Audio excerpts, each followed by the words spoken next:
കൂടുതൽ ശക്തവും ഊർജ്ജസ്വലവുമായ അന്വേഷണത്തിലേക്കും പരിശോധനകളിലേക്കും അർജുനു വേണ്ടിയുള്ള തിരച്ചിലിലേക്ക് കടക്കുകയാണ്.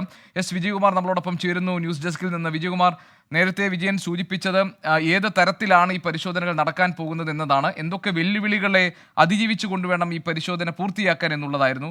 വിജയകുമാർ, ഇപ്പോൾ ഇനി നേരത്തെ റിട്ടയേർഡ് ജനറൽ ശ്രീ ഇന്ദ്രബാലൻ സംസാരിച്ചപ്പോൾ പറഞ്ഞത് അദ്ദേഹത്തിൻ്റെ നേതൃത്വത്തിലുള്ള സംഘം ഇതെവിടെയാണെന്ന് ഡിറ്റക്ട് ചെയ്യാനുള്ള ശ്രമങ്ങളാണ് നടത്തുക. അതിനുശേഷം പിന്നീട് രക്ഷാദൗത്യം നടത്തേണ്ടത് നാവികസേനയുടെ മുങ്ങൽ വിദഗ്ധരാണ്. ഇപ്പോൾ നേരത്തെ സൂചിപ്പിച്ചതുപോലെ ഏതാണ്ട് 20-25 മീറ്റർ ആഴത്തിലേക്ക് ഈ മൺകൂന ഗംഗാവാലി പുഴയിൽ വീണ് കിടക്കുന്നുണ്ടെങ്കിൽ ഏറെ ശ്രമകരമായിരിക്കില്ലേ ഈ ദൗത്യം? ഗോപി, തീർച്ചയായും വളരെ ശ്രമകരമായിരിക്കും ആ ദൗത്യം എന്നതിൽ ഒരു സംശയവും വേണ്ട. കാരണം ഏതാണ്ട് 30-35 മീറ്റർ ആഴത്തിലാണ് ഈ മൺകൂന അവിടെ ഉള്ളത്.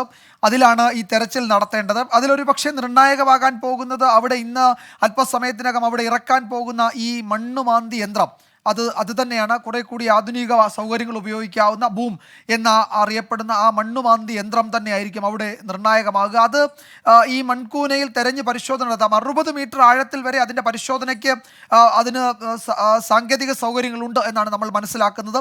അങ്ങനെയാണെങ്കിൽ ആ പരിശോധന നിർണായകമായിരിക്കും. ഒരു പക്ഷേ ഇന്ദ്രബാലൻ സാർ സൂചിപ്പിച്ചതുപോലെ അദ്ദേഹം അവിടെ എത്തി സ്ഥിതിഗതികൾ പരിശോധിച്ച് നാളെ അദ്ദേഹത്തിൻ്റെ ടീം അവിടെ പരിശോധനയ്ക്ക് ഇറങ്ങുന്നതിന് മുമ്പ് തന്നെ ചിലപ്പോൾ അതിന് ഒപ്പം ചില നിർണായക വിവരങ്ങൾ ഈ മൺകൂനയിലെ പരിശോധനയിൽ നമുക്ക് കിട്ടും. ഒരു പക്ഷേ 2 റഡാർ 2 സിഗ്നലുകൾ അവിടെ നിന്ന് കിട്ടിയെന്നതാണ്. യഥാർത്ഥത്തിൽ ഈ പറയുന്ന ഈ മണ്ണുമാന്തി യന്ത്രം അവിടെ പരിശോധിക്കുമ്പോൾ അവിടെ സോണാറിൻ്റെയും റഡാറിൻ്റെയും 2 സിഗ്നലുകളാണ് അവിടെ നിന്ന് കിട്ടിയിരിക്കുന്നത്. ഒരേ പോയിന്റിൽ 2 ഏജൻസികളുടെ വ്യത്യസ്ത പരിശോധനയിൽ ഒരു ബലമുള്ള സിഗ്നൽ കിട്ടിയെന്നതാണ്. ആ സ്ഥലത്ത് എന്തോ ഒരു വസ്തു കുടുങ്ങിയിട്ടുണ്ട് എന്ന സംശയം ബലപ്പെടുത്തുന്നത്. അതുകൊണ്ട് ആ മൺകൂനയും അതിൻ്റെ പരിസര പ്രദേശങ്ങളിലും നടത്തുന്ന ഈ ആഴത്തിൽ നടത്തുന്ന പരിശോധന അത് അതിപ്രധാനം തന്നെയാണ്. ഇന്നിപ്പോൾ അവിടുത്തെ കാൺവാട് MLA അതുപോലെ അവിടുത്തെ ജില്ലാ ഭരണകൂടവും ഒക്കെ ഇന്ന് വൈകിട്ടോടെ ചില കാര്യങ്ങളിൽ വ്യക്തത ഉണ്ടാകുമെന്ന് പറയുന്നത് ഈ മൺകൂനയിലെ പരിശോധന ഇന്ന് സാധ്യമാകും എന്നതിൻ്റെ പശ്ചാത്തലത്തിലാണ് എന്ന് വേണം നമ്മൾ വിലയിരുത്താൻ. ആ പരിശോധനയിലും നമുക്ക് അതിൽ വിഫലമാണെങ്കിൽ മാത്രമായിരിക്കും ഒരു പക്ഷേ മറ്റ് സാങ്കേതിക സൗകര്യങ്ങൾ ഉപയോഗിച്ച് ഈ അഴിമുഖം മുതൽ മുകളിലേക്കുള്ള ഒരു പരിശോധന നടത്തേണ്ടി വരിക. ഇന്ദ്രബാലൻ സാറിൻ്റെ ഒക്കെ സേവനം ആ ഘട്ടത്തിലായിരിക്കും കൂടുതൽ പ്രയോജനപ്പെടുന്നത്. അദ്ദേഹം അവിടേക്ക് എത്തിക്കാൻ പോകുന്ന ഈ നാവിഗേഷൻ വലിയ ഉപകരണങ്ങൾ അത് ആ സ്ഥലത്ത് എത്രത്തോളം ഉപയോഗിക്കാൻ കഴിയുമെന്നതൊക്കെ അവിടുത്തെ ഒരു ഗ്രൗണ്ട് റിയാലിറ്റി നോക്കിയിട്ടേ അദ്ദേഹത്തിന് പറയാൻ കഴിയും. ഗോപി അദ്ദേഹത്തോട് ചോദിച്ചപ്പോൾ ഒരു കാര്യം അദ്ദേഹവും ക്ലാരിറ്റി വരുത്തിയിട്ടുണ്ട്. അദ്ദേഹത്തിനെ ബ്രീഫ് ചെയ്തിട്ടില്ല എന്താണ് അവിടുത്തെ ദൗത്യം എന്നത് സംബന്ധിച്ച്.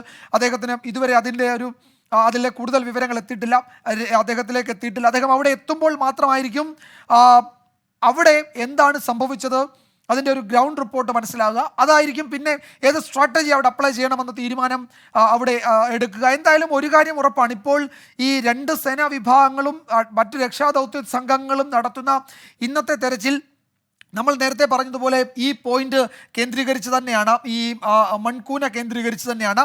ആ തെരച്ചിൽ വളരെ നിർണായകമാകാൻ പോകുന്നത് ഇവിടെ ഒരു കുടുങ്ങിക്കിടക്കുന്ന ഒരു ലോഹ വസ്തു ഉണ്ട് എന്നത് റഡാറിൻ്റെയും സോണാറിൻ്റെയും സിഗ്നലുകളിൽ നിന്ന് വ്യക്തമാണ്. അത് കുറച്ച് വലിപ്പമുള്ള ഒരു സിഗ്നലും കുറച്ച് ദീർഘമായ സിഗ്നലുമാണ്. അത് വേണമെങ്കിൽ ഒരു ലോറി പോലെയുള്ള ഏതോ വാഹനത്തിൻ്റെ ലോഹഭാഗങ്ങളാണ് എന്ന് നമുക്ക് വേണമെങ്കിൽ കരുതാം.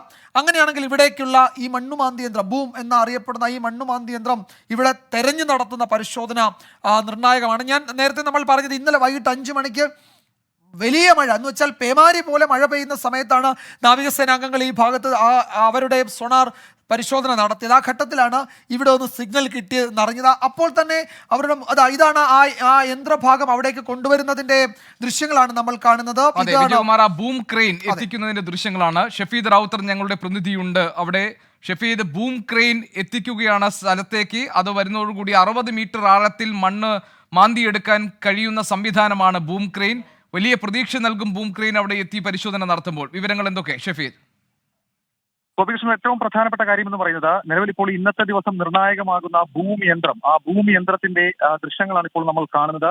അതിൽ ഏറ്റവും പ്രധാനപ്പെട്ട കാര്യം ഏതാണ്ട് 60 മീറ്റർ വരെ കൈനീട്ടി പരിശോധന നടത്താൻ കഴിയുന്ന ശേഷിയുള്ള ക്രെയിൻ്റെ ഇതൊക്കെ നമുക്ക് കാണാം. ഇപ്പോൾ ഈ സ്ഥലം ഈ കാർവാർ MLA ഉൾപ്പെടെയുള്ള ആളുകൾ ഈ സംഭവ സ്ഥലത്തേക്ക് എത്തി ഈ ഭൂമിയന്ത്രത്തിന്റെ പ്രവർത്തനം അവർ വിലയിരുത്തുന്നുണ്ട്. ആ രീതിയിൽ കാര്യങ്ങൾ പോകുന്നു. അതായത് രക്ഷാപ്രവർത്തനത്തിലെ വളരെ നിർണായകമായിട്ടുള്ള ഘട്ടത്തിലേക്ക് ഈ കാര്യങ്ങൾ കടക്കുന്നു എന്നുള്ളതാണ് ഏറ്റവും സുപ്രധാനമായിട്ടുള്ള കാര്യം. ഇപ്പോൾ ഇതുമായി ബന്ധപ്പെട്ട ഈ കാർവാർ MLA അദ്ദേഹം ഇവിടെ വന്ന് ഈ സ്ഥിതിഗതികൾ വിലയിരുത്തുകയാണ്. ഏതായാലും ഈ പരിശോധന നിർണായകമായി മാറുമെന്നുള്ള കാര്യത്തിൽ തർക്കമില്ല. കാരണം ഇത്രയും ദിവസം അല്ലെങ്കിൽ ഇത്രയും ഈ 2 ദിവസവും നമ്മൾ ഏറ്റവും കൂടുതൽ ആവശ്യമായിരുന്ന ഒരു കാര്യം ഇതായിരുന്നു, ഈ ഭൂമിയന്ത്രമായിരുന്നു. ഈ ഭൂമിയന്ത്രം വരുന്ന വഴിക്ക് ചില സാങ്കേതിക തകരാറുണ്ടായി. അതടക്കമുള്ള കാര്യങ്ങൾ പരിഹരിച്ചുകൊണ്ട് ഇപ്പോൾ ഭൂമിയന്ത്രവുമായി ശിരൂരിലേക്ക് അപകട സ്ഥലത്തേക്ക് ഉടൻ എത്തും. ഏതാണ്ട് 2 കിലോമീറ്റർ മാത്രം, 2.5 കിലോമീറ്റർ മാത്രമാണ് ഇവിടെ നിന്ന് ദൂരമുള്ളത്. വലിയ മഴയുണ്ട്. പക്ഷേ എത്രയും വേഗം ഈ യന്ത്രം അവിടേക്ക് എത്തിച്ച് ഇതിന്റെ സൗകര്യം ഉപയോഗിച്ചുകൊണ്ട് മണ്ണ് നീക്കുക, അതല്ലെങ്കിൽ അത് നദിയിലേക്ക് അടക്കമുള്ള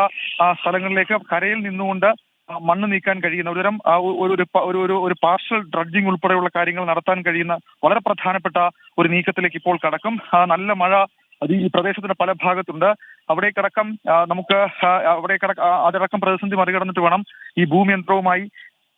ഇതുമായി ബന്ധപ്പെട്ട് നമുക്കിപ്പോൾ ഈ ഭൂമിയന്ത്രവുമായി അങ്ങോട്ടേക്ക് പോകാൻ. ഏതായാലും ഈ യന്ത്രം എത്തിക്കുക എന്നുള്ളത് രക്ഷാപ്രവർത്തനത്തെ സംബന്ധിച്ച്, തിരച്ചിലിനെ സംബന്ധിച്ച് വലിയ പ്രശ്നമായിരുന്ന, വലിയ തലവേദനയായിരുന്ന ഒരു സംഭവമായിരുന്നു. ഈ കാർവാർ MLA പലപ്പോഴായി മാധ്യമങ്ങളെ കണ്ടപ്പോഴൊക്കെ അദ്ദേഹം പറഞ്ഞ കാര്യവും ഏതായാലും അതിപ്പോൾ അദ്ദേഹം യാഥാർത്ഥ്യമാക്കിയിരിക്കുന്നു. അല്പസമയത്തിനുള്ളിൽ ഈ ഭൂമിയന്ത്രം ഈ അപകട സ്ഥലത്തേക്ക് എത്തും. അതിനുശേഷം ശരി ഷഫീദ്, ഈ വിവരങ്ങൾ വളരെ പ്രധാനപ്പെട്ടതാണ്. 60 മീറ്റർ ആഴത്തിൽ മണ്ണ് കുഴിച്ചെടുക്കാൻ കഴിയുന്ന, മാന്തിയെടുക്കാൻ കഴിയുന്ന മണ്ണുമാന്ത്രി യന്ത്രമാണ് ബൂം ക്രെയിൻ എന്നത്. ബൂം ക്രെയിൻ സംഭവ സ്ഥലത്തേക്ക് എത്തിക്കുന്നു. അതോടുകൂടി തന്നെ ഗംഗാവാലി പുഴ കേന്ദ്രീകരിച്ച് നടത്തുന്ന പരിശോധനയിൽ അത് നിർണായകമായ ഒരു പങ്ക് ഈ ബൂം ക്രെയിന് വഹിക്കാനുണ്ടാകും. അതിൽ നിന്ന് കൂടുതൽ വിവരങ്ങൾ ഒരുപക്ഷെ കിട്ടാനുള്ള സാധ്യതയും ഉണ്ട്. ഷഫീദ് റാവുത്തറാണ് വിവരങ്ങൾ നൽകിയത്. ഒരു ചെറിയ ഇടവേള കൂടി, ഇടവേളയ്ക്ക് ശേഷം തിരിച്ചു വരാം ശിരൂരിലെ ദൗത്യത്തിന്റെ വിശദാംശങ്ങളുമായി.